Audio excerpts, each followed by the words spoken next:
akhi ya ukti, salam-salam hai saudaraku. Semoga Allah merahmatimu, salam-salam wahai semua. Semoga hidup jadi bahagia. Dalam hidup tiada sempurna, kadang kilap, kadang terlupa. Janganlah putus asa, ampunan Allah selalu terbuka. Assalamualaikum ya akhi ya ukti, Assalamualaikum ya akhi.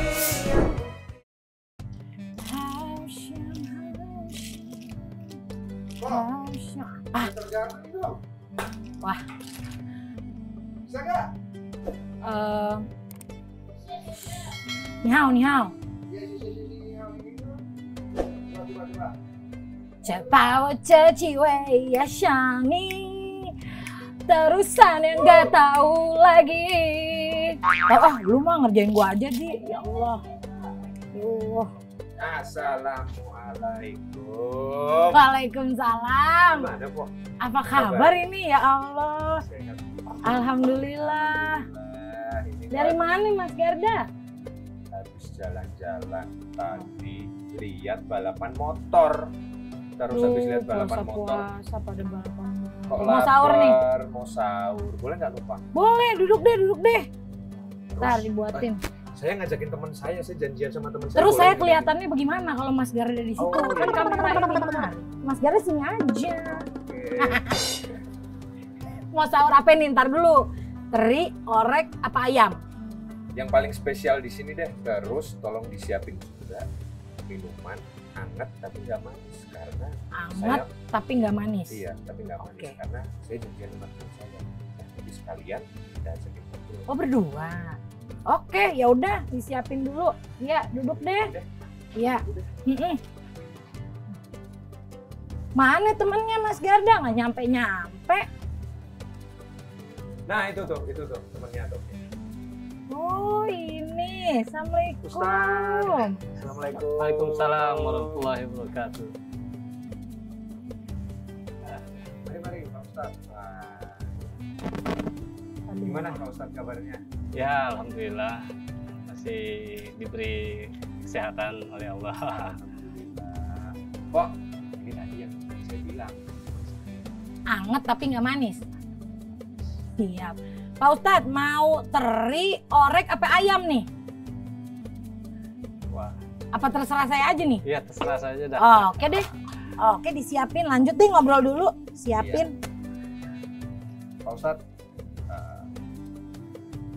biar teman-teman semuanya juga pada kenal nih. Pak Ustadz dikenal sama masyarakat panggilannya Ustadz. Sebenarnya nama asli Pak Ustadz siapa sih? Ya nama aslinya memang Naga. Ya lengkapnya Naga Kunadi di KTP. Jadi kalau lahir dulu itu nama saya dikasih nama oleh bapak saya itu Chiu Xie Long. Ya Long itu dalam bahasa Mandarin artinya naga. Gitu. Ya, saya juga dulu sempat nanya sama bapak saya, kenapa sih saya dikasih nama naga gitu. Cuma salah satu kata bapak saya, karena kamu lahir tahun naga gitu. Wah itu waktu saya dengar itu saya kaget juga.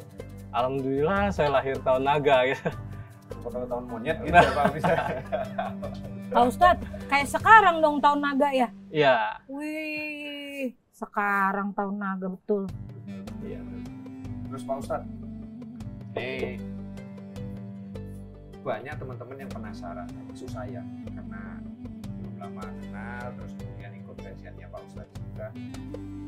Pak Ustadz ini dikenal di masyarakat Jakarta, khususnya di sekitar Pasar Baru, sering kemudian dakwah gitu. Sedangkan mohon maaf nih Pak Ustadz, istilahnya Pak Ustadz juga dikenal sebagai salah satu tokoh masyarakat Tionghoa yang ada di sini.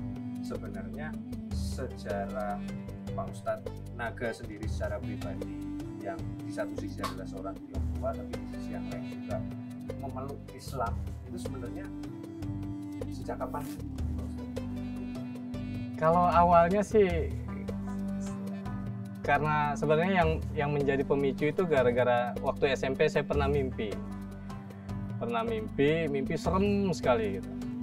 Mimpi serem, terus saya pikir waktu itu mimpi buruk biasa aja gitu. Saya ngelihat itu, saya waktu mimpi saya berada di tengah kobaran api gitu. Dan di tengah-tengah kobaran api itu saya melihat banyak paku bumi. Di paku bumi itu banyak orang-orang di rantai, diikat gitu. Wah, bentuknya udah mengerikan gitu waktu itu. Jadi waktu itu saya pikir mimpi buruk aja gitu. Terus kemudian seiring berjalannya waktu ya lupa gitu. Pas lupa, cuma waktu SMA lagi jalan-jalan ke toko buku, ada Quran, iseng-iseng saya buka gitu. Tapi karena Quran itu kan nggak seperti buku umum, jadi saya bacanya dari belakang. Saya bacanya dari belakang, mulai dari Anas, Al-Falaq. Dari juz 30 berarti ya. Terus sampai surat Al-Humazah. Nah di situ saya tersentak tuh. Kok apa yang saya baca itu mirip dengan apa yang pernah saya impikan dulu gitu. Saya pernah mimpi melihat apa yang ada di surat itu. Waktu itu juga kan bacanya masih baca terjemahan, belum bisa baca Arabnya gitu. Nah dari situlah saya mulai terbesit penasaran gitu, pengen pelajari Islam gitu. Tentunya waktu itu mencari Islam nggak semudah sekarang ya. Kalau sekarang tinggal ngetik, internet udah terbuka semua gitu. Tapi waktu itu saya nanya temen, pokoknya banyak tanya, tapi nggak mendapatkan jawaban yang memuaskan gitu. Ya, saya tanya tentang Islam itu apa gitu, ya mereka jawabnya seadanya gitu. Akhirnya ya butuh waktu cukup lama, sekitar 6 tahun gitu, sampai saya sendiri ketika syahadat di Masjid Al-Aqsa sendiri tentunya masih penuh keraguan pada saat itu, karena saya pikir bener nggak sih gitu, ini Islam bener nggak gitu. Apalagi ketika masuk Islam itu kan sebagai orang Chinese itu kan sebenarnya makin lebih berat. Jadi kalau tadinya saya hanya bawa bendera sebagai seorang Chinese, sekarang Chinese Muslim, berarti ada 2 bendera gitu. Karena kalau saya nggak baik ketika masuk Islam, maka nanti saya akan dinilai oleh lingkungan, wah Pak Naga masuk Islam sama aja gitu. Akhirnya nanti dinilainya buruk. Termasuk di keluarga. Kalau di keluarga saya masuk Islam, saya nggak menjadi lebih baik, nanti dinilainya ini gara-gara masuk Islam nih begini, gitu. Jadi yang sering banyak terjadi di keluarga Tionghoa juga seperti itu. Saya ngebayangin waktu Ustadz umur segitu belajar mengenal Islam, yang pengen nanyain pertama kali ke Ustadznya dulu Apa? Justru pas waktu itu banyak hal-hal yang Ustadz itu lebih banyak nggak menjawab sebenarnya, tapi lebih mengajak saya itu untuk melihat langsung gitu. Jadi kadang kalau Ustadznya itu ngisi ceramah di mana, saya suka diajak gitu. Yang paling mendasar itu buat saya itu ketika saya tanya kenapa sih saya harus jadi orang Islam gitu. Kenapa saya harus bersyahadat gitu. Itu yang sama Ustadz itu dilayani secara udah ikutin aja dulu gitu. Karena bagi saya itu saya punya pemikiran, seandainya manusia itu nggak bersyahadat, toh Tuhan cuma satu gitu. Tuhan tetap satu, Allah itu tetap satu. Kenapa saya harus syahadat? Gunanya apa gitu? Nah itu yang akhirnya saya cari sendiri ternyata. Saya cari dan akhirnya ya untuk menyimpulkan secara kata-kata cukup sulit juga gitu. Cuma bisa kita rasakan bahwa memang selayaknya manusia itu harusnya bersyahadat gitu. Itu yang saya dapatin waktu itu seperti itu, sehingga saya yakinkan diri saya, udahlah saya harus jadi orang Islam gitu. Masya Allah. Nih kalau sekarang nih Ted, kebiasaan-kebiasaan di rumah keluarga Tionghoa Muslim pada saat lagi Ramadan, ada samanya apa beda? Kali makannya gitu beda, pakai apa dah? Oh, kalau itu malah kita kan dari kecil walaupun keluarga Chinese tapi kita dididik ke-Indonesiaan gitu. Jadi ya kalau untuk makanan kita nggak ada yang istimewa gitu. Apalagi kalau dulu di keluarga kan kalau misalnya makanan dari keluarga pasti makanannya mohon maaf ya nggak halal lah gitu Iya, buat kita iya. gitu. Sehingga akhirnya lebih banyak harus kita hindari gitu. Cuma mungkin yang kalau unik tuh dalam kehidupan saya itu misalnya namanya dari keluarga Chinese masuk Islam biasanya kan ada friksi dari keluarga, ada Pasti, tentangan gitu. pasti. Tapi walaupun ditentang, terutama nenek saya gitu, walaupun nenek saya itu nggak suka, saya itu kalau masuk Islam gitu. Tapi kalau bulan puasa beliau yang nyiapin makanan buat saya gitu. Oh, Iya. malah gitu ya? Ya itu yang Wah, menurut saya Masya itu Allah. malah jadi uniknya di situ malah ya. Paling menentang tapi paling Iya, nemenin berpuasa berarti ya? iya Karena beliau yang siapkan. malah. Wah, manis banget. Kayak itu, minum apa? Kalau dikasih mah kagak diminum mah. Tat, Ustadz, Ya. nih saya jadi pengen ini apa namanya tanya lagi. Ada kekagetan nggak dengan beberapa taruhlah kewajiban sembahyang wajib yang mungkin di sebelum umur 26 tahun sebelum memutuskan jadi Islam ada kebiasaan laku sembahyang tertentu, terus kemudian sekarang harus ada sholat 5 waktu, bulan Ramadan seperti sekarang itu wajib berpuasa, Iya. kemudian nanti zakat dan lain sebagainya. Itu ada kegiatan nggak sih Pak Ustadz dulu waktu ini apa namanya khususnya awal-awal di masa-masa peralihan dari masa mengenal Islam lebih dalam? Justru dulu teman-teman saya rasakan ketika saya nanya tentang Islam gitu, justru jawabannya itu seperti membuat saya itu down gitu ya. Kalau masuk Islam berat, harus puasa, harus sholat 5 waktu, harus begini, harus begitu gitu. Cuma waktu itu saya berpikir apa iya gitu. Mungkin ya karena memang jiwa berontaknya itu kali yang ini. Jadi saya merasa saya nggak perlu percaya gitu. Jadi sebelum Muslim saya udah mulai belajar. Sebelum masuk Islam saya belajar. Jadi saya udah melaksanakan sholat dulu, terus puasa gitu. Nah, terus saya rasakan kok nggak ada yang berat gitu. Ya, itu yang akhirnya yang membuat saya juga membuat saya kuat untuk udah masuk Islam gitu. Berarti sebelum memutuskan ucap 2 kalimat syahadat sekalipun Ustadz Naga juga masa mudanya juga sudah nyobain dulu puasa kayak gitu Iya. ya berarti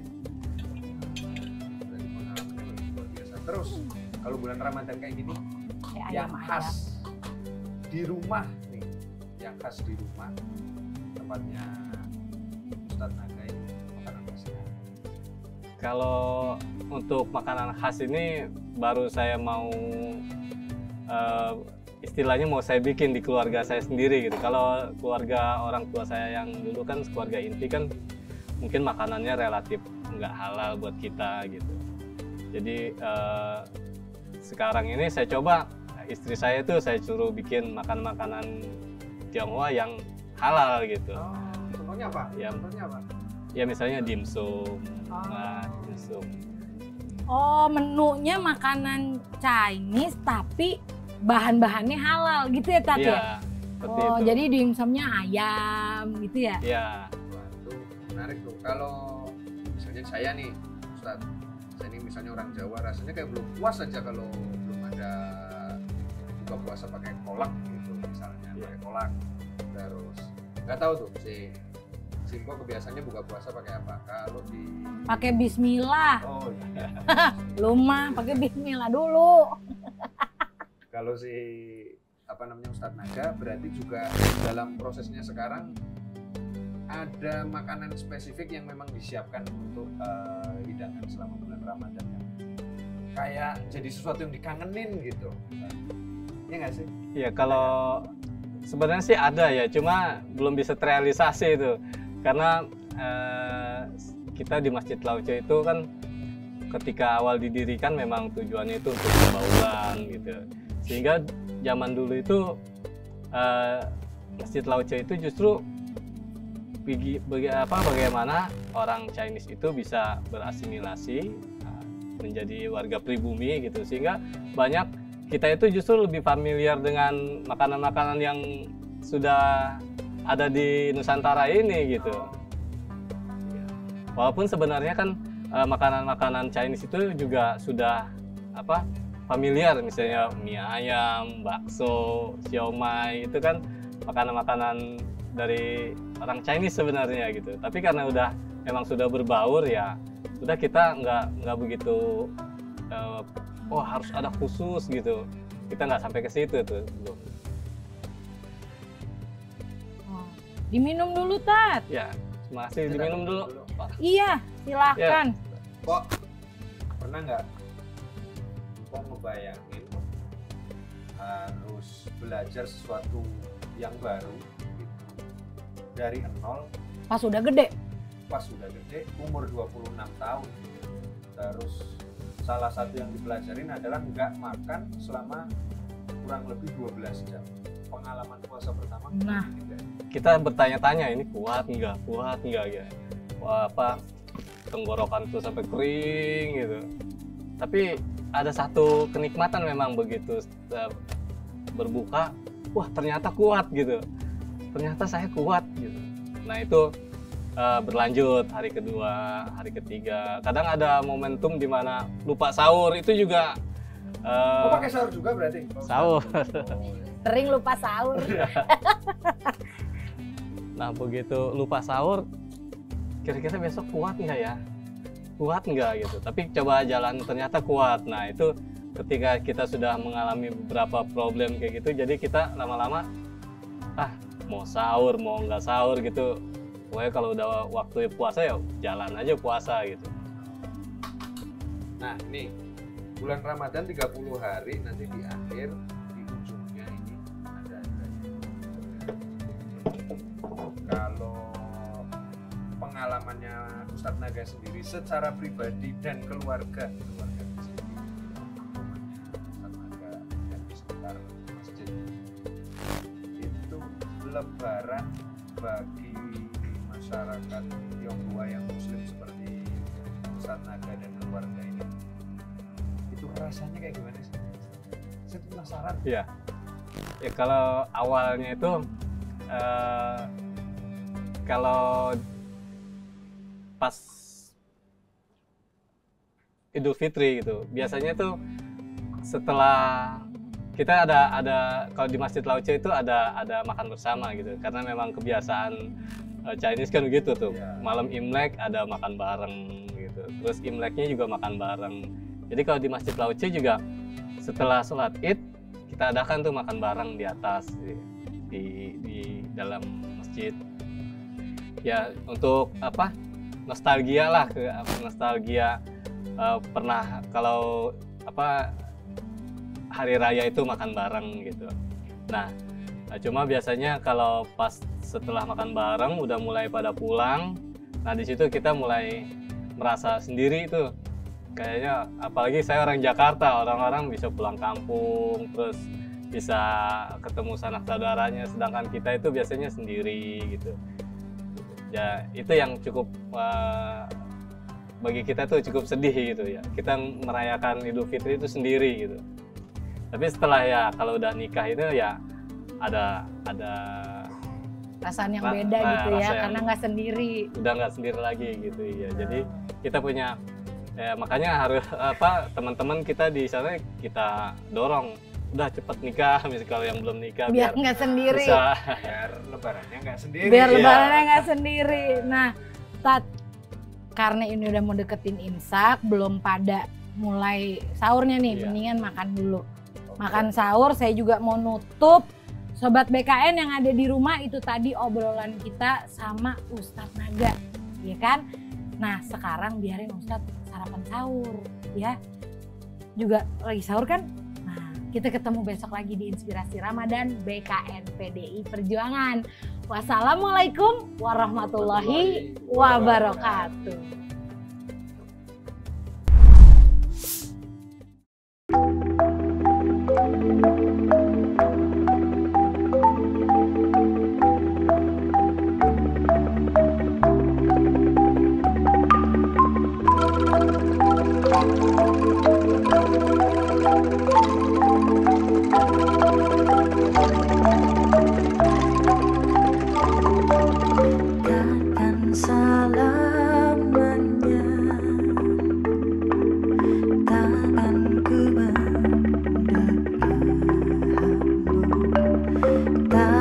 salam